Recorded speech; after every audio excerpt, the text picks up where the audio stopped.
شوہر کو یہ باتیں بولنے والی عورت بغیر حساب کے سیدھا جنت میں جائے گی۔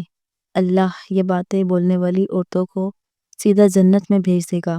اگر آپ ایک عورت ہیں تو ضرور یہ باتیں اپنے شوہر کو بولا کریں، پھر سیدھا جنت۔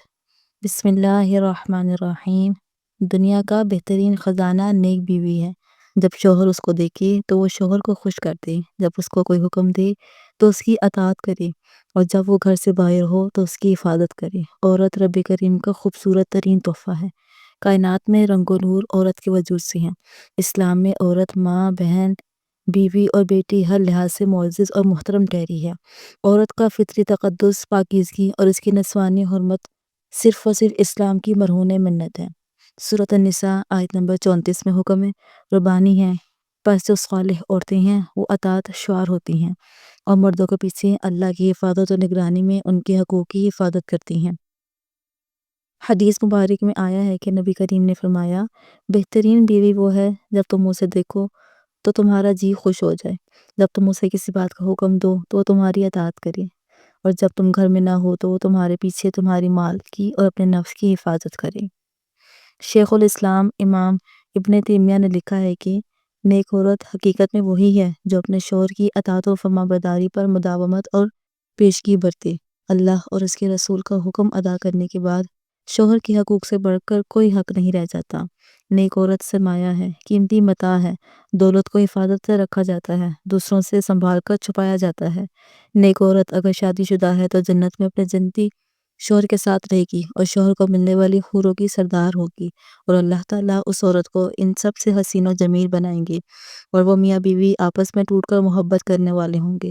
عورت جنت میں اس شوہر کے ساتھ رہے گی جس نے دنیا میں اس کے ساتھ اچھے اخلاق اور برتاؤ کیا، اور وہ شوہر جس نے عورت پر ظلم کیا ہوگا، اس کو تنگ کیا ہوگا، وہ اس عورت سے محروم رہے گا۔ حضرت ام سلمہ رضی اللہ تعالیٰ عنہما کی ایک روایت میں ہے کہ انہوں نے آپ صلی اللہ علیہ وآلہ وسلم سے پوچھا کہ کسی کے دو شوہر ہوں تو وہ جنت میں کس کے ساتھ رہے گی؟ آپ صلی اللہ علیہ وآلہ وسلم نے فرمایا، اسے اختیار دیا جائے گا، پس وہ اس شوہر کو اختیار کرے گی جس نے دنیا میں اس کے ساتھ اچھے اخلاق کا برتاؤ کیا ہو، اور وہی اس کا جنت میں شوہر ہوگا۔ اے ام سلمہ، اچھے اخلاق والے دنیا اور آخرت کی بھلائی لے گئے۔ عورت کا اصل دائرہ عمل اس کا گھر ہے، اس کو اسی دائرے میں رہ کر اطمینان کے ساتھ اپنے فرائض انجام دینے چاہیے، اور گھر سے باہر صرف ضرورت ہی نکلنا چاہیے۔ ایک مرتبہ نبی رحمت کی خدمت میں ایک عورت حاضر ہو کر عرض کرتی ہے کہ یا رسول اللہ، میں عورتوں کی طرف سے آپ کے پاس قاصد بن کر آئی ہوں۔ میں یہ جاننا چاہتی ہوں کہ اللہ تعالیٰ نے جہاد کو مردوں پر فرض کیا ہے، اگر وہ کامیاب لوٹتے ہیں تو اجر و ثواب پاتے ہیں، اور اگر شہید ہو جاتے ہیں تو اللہ کے یہاں انہیں روزی دی جاتی ہے، اور ہم عورتوں کا یہ حال ہے کہ ہم بس ان کی نگہداشت کرتے ہیں، ہمیں اس پر کیا اجر ملے گا؟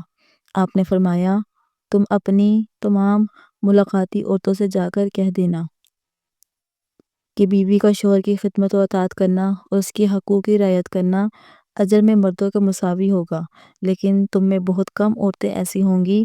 ایک اور حدیث مبارکہ میں آیا ہے کہ حضرت ابو بکر بزار حضرت انس سے روایت کرتے ہیں کہ عورتوں نے حضور اکرم سے عرض کیا کہ ساری فضیلت تو مرد لوٹ لے گئے، وہ جہاد کرتے ہیں اور اللہ کی راہ میں بڑے بڑے کام کرتے ہیں، ہم کیا عمل کریں کہ ہمیں بھی مجاہدین کے برابر اجر مل سکے؟ آپ نے فرمایا، جو تم میں سے گھر میں بیٹھے گی وہ مجاہدین کے عمل کو پا لے گی۔ مجاہدین اللہ کی راہ میں مصائب و تکالیف برداشت کرتے ہیں، گھر کے آرام و سکون کو ترک کر کے دن رات یکسو ہو کر جہاد کرتے ہیں، ہجرت کر کے وطن سے دور ہوتے ہیں۔ گھر میں ٹک کر رہنے والی عورت اعلیٰ مقام حاصل کرتی ہے۔ حضرت امام جعفر صادق رضی اللہ تعالیٰ عنہ کے پاس چند عورتیں آئیں اور آ کر کہنے لگیں، اے نواسۂ رسول صلی اللہ علیہ وآلہ وسلم، کیا کوئی ایسا عمل بھی ہے جس کے کرنے سے مرتے وقت روح آسانی سے نکلے، روح نکلتے وقت تکلیف نہ ہو، خاتمہ ایمان پر ہو، مرتے وقت کلمہ پڑھتی مرے اندھیری کوٹری روشن ہو جائے، قبر جنت کے باغوں میں سے باغ بن جائے؟ کوئی ایسا عمل بھی ہے؟ حضرت امام جعفر صادق رضی اللہ تعالیٰ عنہ نے فرمایا، اے اسلام کی مقدس شہزادیوں، عورتوں کے منہ سے یہ نکلے یہ جملے اللہ تعالیٰ کو بہت پسند ہیں، اور سنو، اللہ تعالیٰ کے پسندیدہ کام کرنے والی عورت جب مرتی ہے تو قبر سے سیدھا جنت میں چلی جاتی ہے، بغیر حساب کتاب کے جنت میں چلی جاتی ہے۔ تو عورت اللہ تعالیٰ کے پسندیدہ کام سر انجام دیتی ہے۔ عورتوں نے پوچھا، اے نواسہ رسول، بتائیں تو صحیح وہ جملے کون سے ہیں؟ حضرت امام جعفر صادق رضی اللہ تعالیٰ عنہ نے فرمایا، پہلا جملہ، بیوی کا شوہر کے سامنے حلال رزق طلب کرنے والا وہ جملہ ہے جو اللہ تعالیٰ کو بہت ہی زیادہ پسند ہے۔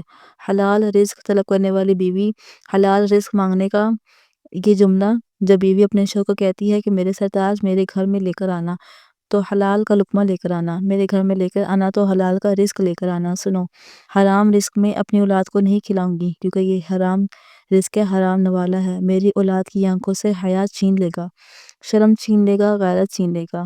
میں اپنی اولاد کو بے حیا نہیں بنانا چاہتی، میں اپنی اولاد کو بے غیرت نہیں بنانا چاہتی۔ میرے گھر میں اگر رزق لے کر آنا تو حلال رزق لے کر آنا۔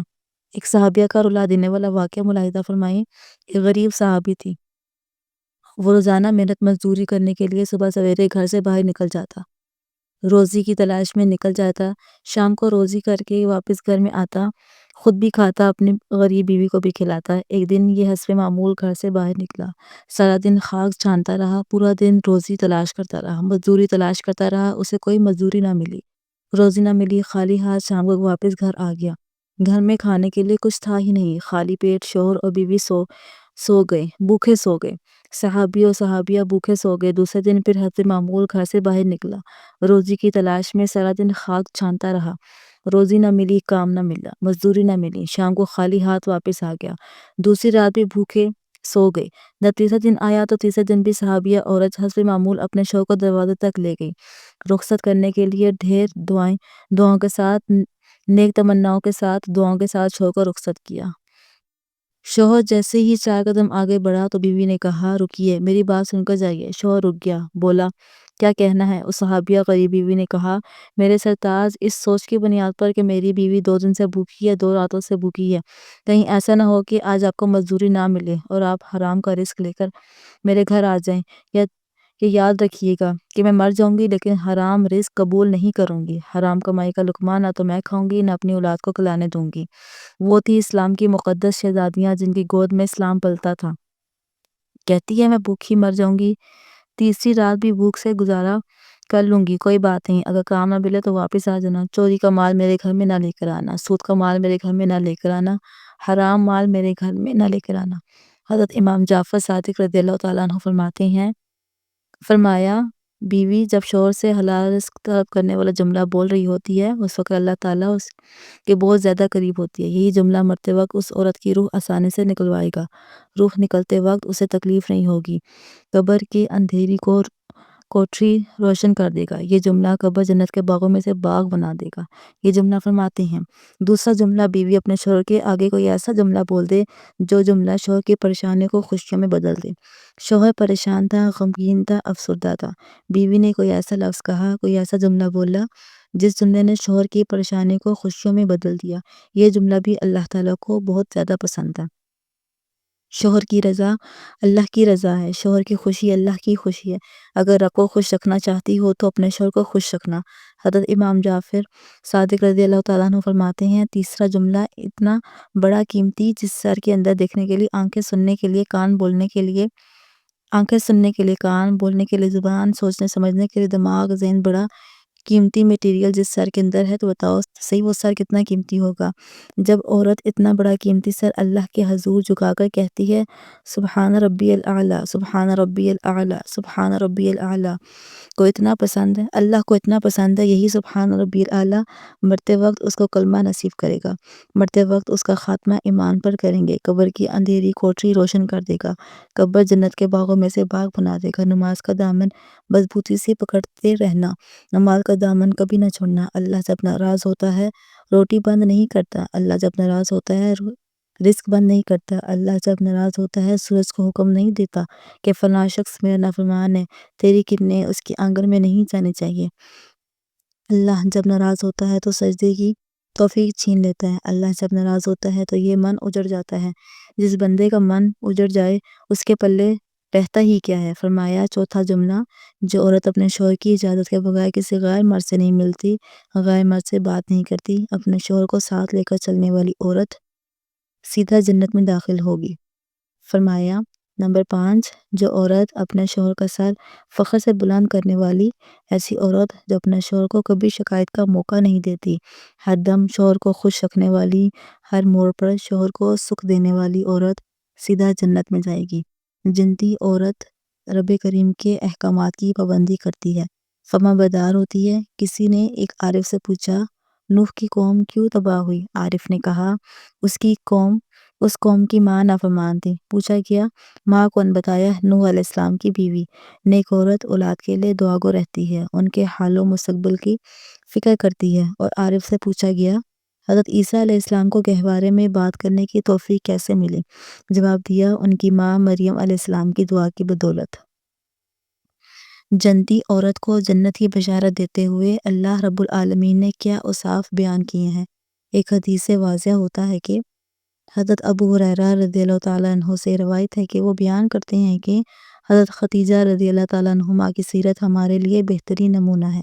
ایک مرتبہ حضرت جبرائیل نبی کریم صلی اللہ علیہ وآلہ وسلم کے پاس آئے اور کہا، اے اللہ کے رسول، خدیجہ آپ کے پاس آ رہی ہیں، ان کے ساتھ ایک برتن ہے جس میں سالن یا کھانا پانی ہے، جب وہ آ جائیں تو انہیں پروردگار کی طرف سے اور میری جانب سے سلام کہیے، اور انہیں جنت میں ہیرے جواہرات کے بنے مکان کی بشارت دیجیے جس میں شور و شب اور رنج و ملال نہ ہوگا۔ حضرت حسین بن محسن کہتے ہیں کہ مجھ سے میری پھوپھی نے بیان کیا کہ ایک دن میں نبی کریم صلی اللہ علیہ وآلہ وسلم کے پاس گئی۔ آپ نے مجھ سے پوچھا، تم کون ہو؟ کیا تم شوہر والی ہو؟ تمہارا خاوند ہے؟ میں نے کہا ہاں۔ آپ نے فرمایا، تم اس کے لیے کیسی ہو؟ میں نے جواب دیا، اس کی اطاعت اور خدمت میں کوئی کوتاہی نہیں کرتی سوائے اس کے کہ اس کام سے عاجز ہوں۔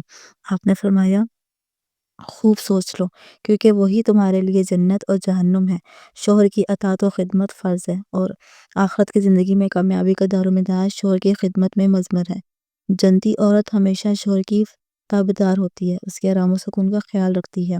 نیک عورت کو چاہیے کہ اچھائی اور نیکی کے کام میں حصہ لے، امر بالمعروف نہی عن المنکر کا فریضہ ادا کرے، اپنے آقا و مالک کا حق ادا کرے کہ قرآن پاک میں حکم ہے کہ تم خیر امت ہو جو سارے انسانوں کے لیے وجود میں لائی گئی ہے، تم بھلائی کا حکم دیتے ہو اور برائی سے روکتے ہو، پر اللہ پر کامل ایمان رکھتے ہو۔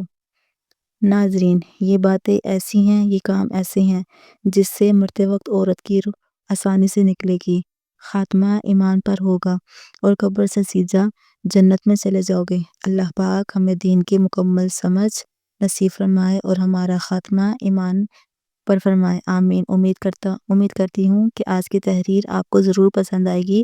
مزید اچھی تحریروں کے لیے ہمارے چینل کو سبسکرائب کریں۔ شکریہ۔